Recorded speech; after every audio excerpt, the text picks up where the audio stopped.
El capitán Miguel de Erauso era un rico propietario en casas, caseríos, viñedos y barcos dedicados a la pesca de bacalao y ballenas en Terranova. También se dedicaba al comercio de lana de Castillas y Anantes. Ejercía de comandante de la provincia vasca de San Sebastián para su rey Felipe III. Se casó con María de Garlaga, los dos naturales de la villa de San Sebastián. Del matrimonio nacieron los niños Miguel, Domingo y Martín, y las niñas Marijuán, Jacinta, Isabel, Mariana y Catalina. Catalina nace el 10 de febrero de 1592 según su partida de bautismo, de la parroquia donostiarra de San Vicente, aunque ella misma nos da en su relato del año 1585 como el año de su nacimiento. Nací yo, doña Catalina de Erauso, en la villa de San Sebastián de Guipúzcoa, en el año de 1585. Hija del capitán don Miguel de Erauso y de doña María Pérez de Galarraga y Arce, naturales y vecinos de aquella villa. Criáronme mis padres en su casa, con otros mis hermanos, hasta tener 4 años. A los 4 años de edad, Catalina fue recluida, junto a sus hermanas, en el convento dominico de San Sebastián el Antiguo, en su localidad natal. El ingreso de hijas de personas adineradas en conventos desde muy corta edad era una práctica habitual en la época, con la intención que fueran educadas en el catolicismo y en las labores propias de una futura esposa. El capitán Miguel de Erauso no eligió al azar el convento donde ingresaron a sus hijas, sino que escogió el convento donde como priora se encontraba Úrsula de Unza y Sagasti, prima hermana de su esposa. Catalina vivió hasta los 15 años en el convento, mostrando signos de tener un fuerte carácter, comportando numerosos problemas de disciplina. En su año de noviciado y en la certeza de su falta de vocación, decidió no profesar los votos. Su momento llegaría tras una pelea acontecida con una monja profesa llamada doña Catalina de Alirí. Más robusta y de mayor edad, maltrató a la joven, que fue reprendida y recluida en una celda. Allí decidió no pasar el resto de su vida entre aquellos muros. En las vísperas de San José del año 1600, Catalina encontró su oportunidad de escapar de aquella vida. Entré en el coro y hallé allí arrodillada mi tía, la cual me llamó y dándome la llave de su celda, me mandó traerle el brevario. Yo fui a por él, lo abrí y lo tomé, y viendo en un clavo colgadas las llaves del convento, dejéme la celda abierta y devolví a mi tía su llave y el brevario. Estando ya las monjas en el coro, comenzamos los matines con solemnidad. A la primera lección llegué a mi tía y le pedí licencia porque estaba mala. Mi tía, tocándome con la mano en la cabeza, me dijo: «Anda, acuéstate». Salí del coro, tomé allí unas tijeras, hilo y una aguja, tomé unos reales de a 8 que allí estaban y tomé las llaves del convento y me salí. Tras su huida, pasó unos días en un bosque, se cortó el pelo y remendó sus ropas para que parecieran las de un hombre. Alimentándose de hierbas y manzanas, anduvo con el temor de ser descubierta hasta llegar a Vitoria. Allí consiguió entrar a trabajar en casa del médico don Francisco de Serralta, pariente lejano de Catalina. Durante 3 meses se mantuvo allí, hasta que decidió abandonar la casa de su pariente tras robarle algo de dinero. Escapó hacia Valladolid, donde se encontraba la corte del rey Felipe III. Catalina consiguió entrar al servicio del secretario del rey, Juan de Idiáquez, como paje, con el nombre falso de Francisco de Loyola. 7 meses estuvo al servicio del secretario del rey, hasta que un día llegó a casa de este el padre de Catalina, amigo de Juan de Idiáquez. Dijo mi padre que le avisasen que estaba allí, y subió el paje, quedándome yo con mi padre, sin hablarnos palabra ni él conocerme. Volvió el paje, diciendo que subiese, y subió, yendo yo tras él. Salió con Juan a la escalera, y abrazándole dijo: «Señor capitán, qué buena es esta». Mi padre habló de modo que él conoció que traía disgusto. Y despidiendo una vista con que estaba, volvió y sentáronse, preguntándole qué había de nuevo. Mi padre dijo cómo se le había ido del convento aquella muchacha, y esto le traía por los contornos en su busca. Don Juan mostró sentirlo mucho, por el disgusto de mi padre y por lo que a mí me quería. Catalina, sabiendo que su padre la buscaba, decidió huir de Valladolid. Se dirigió hacia Bilbao. Al llegar, tuvo un enfrentamiento con unos muchachos. Ella, al defenderse a pedradas, hirió a uno de los jóvenes, siendo arrestada y entrando en prisión durante un mes. Una vez libre, se encaminó a Estella de Navarra, donde consiguió trabajar como paje de Alonso de Aréllano, hidalgo de la Orden de Santiago. Allí pasó 2 años bien tratada. En el año 1603, tras 2 años de tranquilidad, Catalina decidió dejar aquella vida y marchó a su pueblo natal. Allí vivió como varón, viendo con frecuencia a su familia y yendo a misa en el mismo convento del que escapó. Coincidió allí con su madre, la cual no la reconoció bajo sus ropajes masculinos. Tras una breve estancia en su pueblo, Catalina partió al puerto de Pasajes, donde, de la mano del capitán Miguel de Berrois, navegó rumbo a Sevilla. Desde Sevilla se dirigió a Sanlúcar de Barrameda, consiguiendo un puesto de grumete en un galeón del capitán Esteban Eguino, primo hermano de la madre de Catalina. Embarcó rumbo al Nuevo Mundo. Como tantos vascos de entonces, corría el lunes santo de 1603. Llegó la flota al puerto de Araya, hoy territorio de Venezuela, topando con piratas holandeses que fueron puestos en fuga por los españoles. Desde Cartagena de Indias se trasladó a la localidad Nombre de Dios en la actual Panamá. La flota comercial vasca comenzó a cargar la plata con destino a España, pero Catalina no tenía intención de volver, y tras robar 500 pesos a su tío, desembarcó y se perdió en el bullicio del puerto. La flota del capitán Esteban Eguino partió 1 hora más tarde sin el joven grumete. A los 3 meses conoció a Juan de Urquiza, con quien partió hacia Partia, en Perú. A la altura de Manta, en el actual Ecuador, les alcanzó una tormenta que hizo naufragar el navío de Catalina, pudiéndose salvar solo los que sabían nadar, entre ellos Catalina y Juan de Urquiza. Tras la tragedia pudieron embarcar en un galeón rumbo al puerto de Partia. En Partia halló toda su hacienda Juan de Urquiza, que mandó a Catalina que se encargara de toda su mercancía y se la fuera mandando a sus propiedades en la cercana localidad de Saña, mientras él partía hacia ella. Catalina realizó su nuevo trabajo con diligencia y honradez, siendo bien recibida a su llegada a Saña por Juan, que la acomodó y le hizo responsable de parte de sus negocios. En Saña, Catalina dio muestras de su carácter al protagonizar una discusión con un lugareño llamado Reyes, que acabó en un cruce de aceros, hiriendo a su oponente y siendo apresada. La mediación de Juan de Urquiza fue crucial para la liberación de Catalina. Este mandó a su protegido a Trujillo para apaciguar los ánimos. Allí, una mañana se cruzó con un grupo de 3 sujetos, entre los cuales se encontraba el tal Reyes, que al reconocer a aquel mozo lo volvió a retar. Catalina no rechazó el duelo y junto a un amigo se dispuso al combate. Salimos a la calle y luego al punto se nos arrojaron. Recibímoslos y fuimos pregando. Y a poco rato quiso mi mala suerte que al amigo de Reyes le entrara yo una punta no sé por dónde, y cayó. Catalina, tras matar a su oponente, huyó a una iglesia cercana acogiéndose a sagrado y mandó avisar a su valedor, Juan de Urquiza, que le volvió a sacar del embrollo. Fue enviada a Lima con una carta de recomendación y algún dinero. Entregó su carta a Diego de Solarte, rico mercader y cónsul mayor de Lima, entrando al servicio de este. Tras 9 meses de trabajo para su nuevo jefe, Catalina mantuvo relaciones con 2 doncellas, cuñadas del cónsul. Al enterarse este del comportamiento de su empleado, le despidió. Andando sin empleo, Catalina se encontró con un reclutamiento de compañías, con Chile como destino. Acuciada por sus necesidades, decidió alistarse en la compañía del capitán Gonzalo Rodríguez.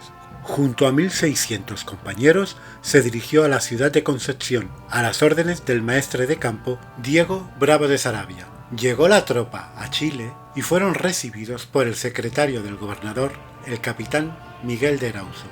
Llegó luego la orden del gobernador para desembarcarnos y trájola su secretario, el capitán Miguel de Erauso. Luego oí su nombre, me alegré y vi que era mi hermano. Catalina no fue reconocida por su hermano, ya que no la veía desde que ella tenía 2 años. Miguel de Erauso Al conocer la procedencia de aquel joven soldado, lo acogió. Catalina vivió al amparo de su hermano durante 3 años. A causa de una dama, los dos hermanos se pelearon y Catalina tuvo que ir en destierro a Paikabí. Allí Catalina combatió en la guerra contra los mapuches, en el actual Chile, ganando fama en su habilidad con las armas y en su valentía en el combate, manteniendo en secreto su condición femenina. Tras 3 años de lucha contra los indígenas, llegó el gobernador Alonso de Saravia con todas las compañías de Chile, con el objetivo de realizar una ofensiva contra los nativos. Acampados en los llanos de Valdivia, fueron atacados por los mapuches. Salimos a ellos y batallamos 3 o 4 veces, maltratándolos siempre y destrozándolos. Pero llegándoles la vez última socorro, nos fue mal y nos mataron mucha gente y se llevaron la bandera. Viéndola llevar, partimos tras ella yo y 2 soldados a caballo. Por medio de gran multitud, atropellando y matando y recibiendo daño. En breve cayó muerto uno de los 3. Proseguimos los 2 y llegamos hasta la bandera, pero cayó de un bote de lanza mi compañero. Yo, con un mal golpe en una pierna, maté al cacique que la llevaba y apreté con mi caballo, atropellando, matando e hiriendo afinidad, pero malherido y pasado de 3 flechas y de una lanza en el hombro izquierdo que sentía mucho. En fin, llegué a mucha gente y caí luego del caballo. Acudiéronme algunos y entre ellos mi hermano, a quien no había visto y me fue de consuelo. Curáronme y quedamos allí alojados 9 meses. Por sus acciones en el combate, Catalina fue ascendida a alférez de la compañía de Alonso Moreno. Durante 5 años sirvió Alonso Díaz Ramírez de Guzmán, identidad bajo la que se ocultaba Catalina de Erauso, como alférez batallando contra los mapuches. En la batalla de Purein murió su capitán, quedando Catalina al mando de su compañía durante 6 meses. En uno de los combates pudieron apresar a un cacique local cristianizado llamado Francisco Quispi-Huacha. Catalina lo mandó a ahorcar. Esta acción le valió la reprimenda del gobernador, que deseaba interrogar al prisionero y le privó de su inminente ascenso a capitán. En 1609, la compañía de Catalina se encontraba acantonada en Concepción, a la espera de partir hacia Lima. Catalina, en una de sus habituales trifulcas durante una partida de naipes, mató a un oficial de una estocada e hirió de muerte al alguacil que intentó detenerla. Catalina se encerró en una iglesia cercana, acogiéndose a sagrado, permaneciendo más de 6 meses en el templo. Cuando la vigilancia a la iglesia decayó, Catalina recibió la visita de un amigo, don Juan de Silva, que le pidió su ayuda como padrino en su duelo contra don Francisco de Rojas. Catalina no dudó un instante y aceptó. En una noche oscura comenzó el duelo y se batieron los agraviados y los apoderados. Tiramos 2 a 2 y a breve rato cayeron don Francisco y don Juan. Yo y mi contrincario proseguimos batallando y entréle yo una punta, según después pareció, por bajo de la tetilla izquierda, pasándole, según sentí, coleto de 2 antes y cayó. ¡A traidor!, dijo, que me has muerto.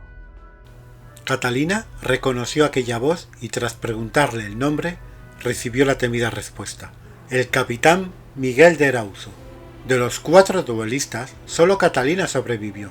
Escondida en el convento de San Francisco, acogida a sagrado, pudo ver el entierro de su hermano. Allí se mantuvo durante 8 meses a cobijo. Con la ayuda de don Juan Ponce de León, consiguió huir hacia Tucumán.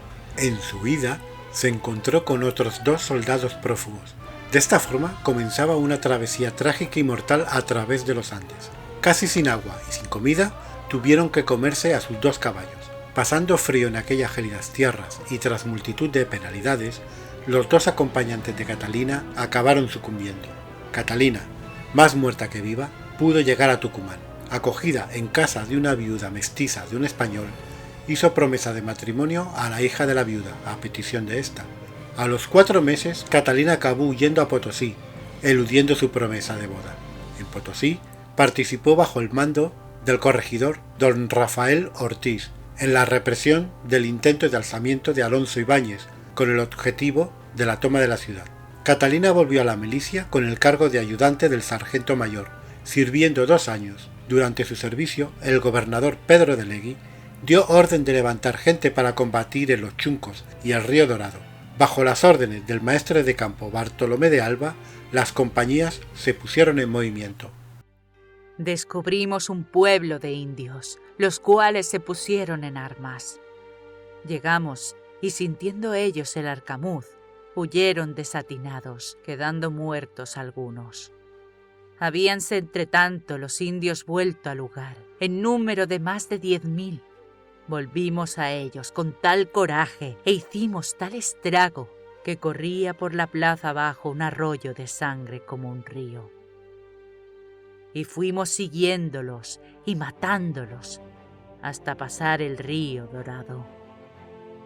Allí nos mandó el gobernador retirar e hicímoslo de mala gana, porque en las casas del lugar se habían hallado unos más de 70.000 pesos en polvo de oro, y en la orilla del río hallaron otros infinitos y llenaron los sombreros, por lo cual después muchos pedimos al gobernador licencia para conquistar aquella tierra, y como él, por razones que tendría, no la diese, muchos, y yo con ellos, nos salimos de noche y nos fuimos, y llegados al poblado de cristianos, fuimos tirando cada uno por un cabo.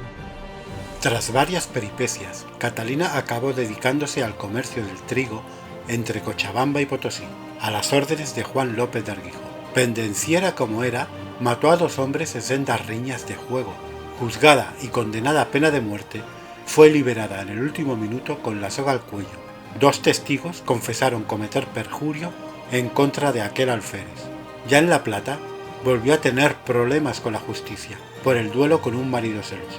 Catalina se traslada a La Paz y allí su carácter le juega otra mala pasada, y en una discusión con el criado del corregidor don Antonio Barraza, lo mata con una daga. Acogiéndose a Sagrado como tenía por costumbre, y tras un mes de resguardo, encontró su oportunidad de escapar y huyó hacia Cusco. Estando en Lima, combatió contra una armada holandesa que pirateaba por aquellas costas. Estaba entonces el holandés batiendo a Lima con 8 bajeles de guerra que allí tenía, y la ciudad estaba en armas. Salimos contra él del puerto de Callao 5 bajeles y embestímosles, y por un grande rato nos iba bien.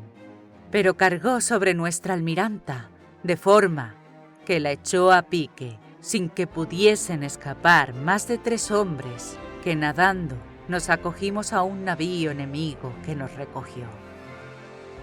Éramos yo, un fraile franciscano descalzo y un soldado, a los cuales ellos no hicieron mal tratamiento con burlas y desprecios.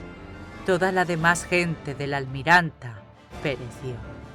Tras 26 días, fueron liberados sobre la costa de Paita, a 100 leguas de Lima. En Cusco, en una de sus habituales partidas de cartas, se originó una discusión entre Catalina y un sujeto conocido por el Nuevo Cid.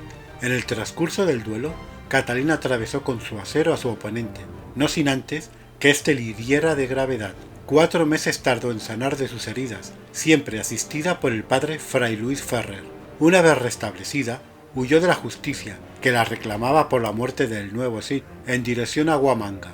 En 1623, en Huamanga, levantó las sospechas de las autoridades, y no sin combatir, fue detenido. El obispo Agustín de Carvajal, espectador del lance, impuso su autoridad, terminando la pelea y acogiendo a aquel soldado en su casa. A la mañana, como a las 10, su ilustrísima me hizo llevar a su presencia, y me preguntó quién era y de dónde, hija de quién, y todo el curso de mi vida, y causas y caminos por donde vine a parar allí.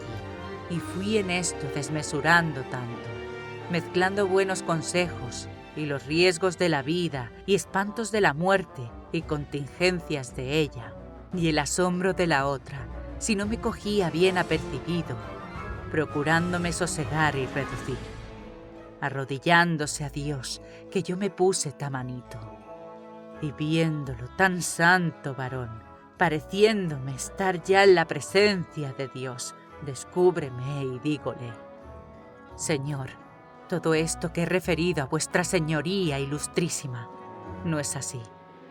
La verdad es esta, que soy mujer, que nací en tal parte, hija de fulano y zutana, que me entraron en tal edad en tal convento, con fulana mi tía, y allí me crié, que tomé el hábito y tuve noviciado, que estando para profesar, por tal ocasión me salí, que me fui a tal parte, me desnudé, me vestí, me corté el cabello, partí allí Yacuya, me embarqué, aporté, trajiné, maté, herí, maleé, correteé, hasta venir a parar en los presentes y a los pies de su señoría ilustrísima.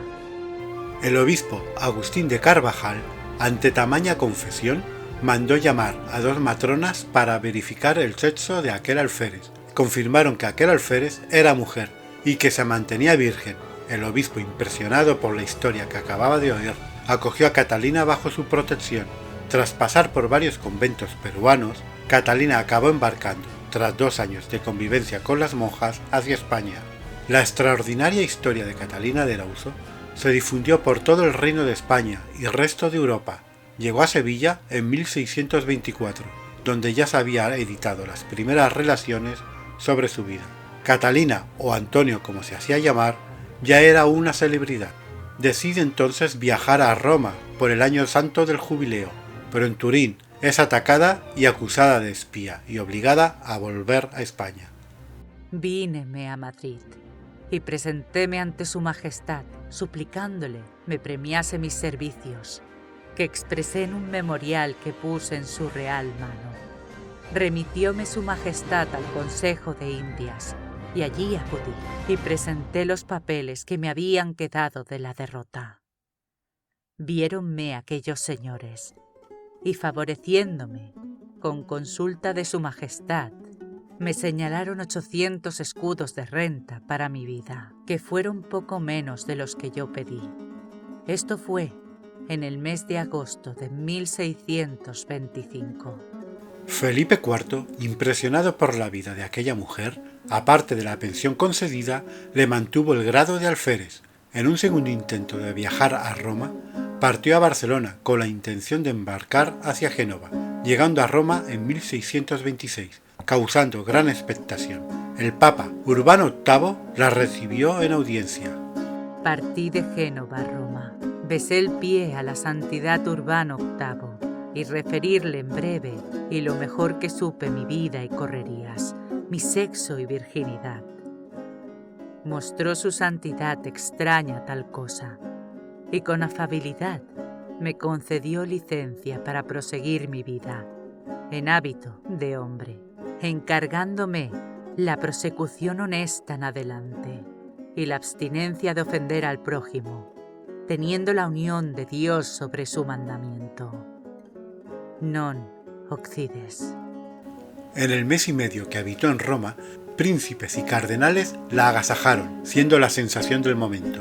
Catalina termina sus memorias en el puerto de Nápoles, dispuesta a volver a España. En 1630 se localiza a Catalina en un manuscrito de Sevilla, donde nos relata que la monja alférez, el jueves 4 de julio, estuvo en la iglesia mayor. El mismo año viajó a Nueva España, según se refleja en una certificación encontrada en la Audiencia de Contratación de Indias de Sevilla. Un capuchino, Fray Nicómedes de Rentería, declaró que en 1645 encontró en Veracruz de México al alférez Catalina de Erauso, que se hacía llamar Antonio de Erauso y que se dedicaba al transporte de equipajes y personas.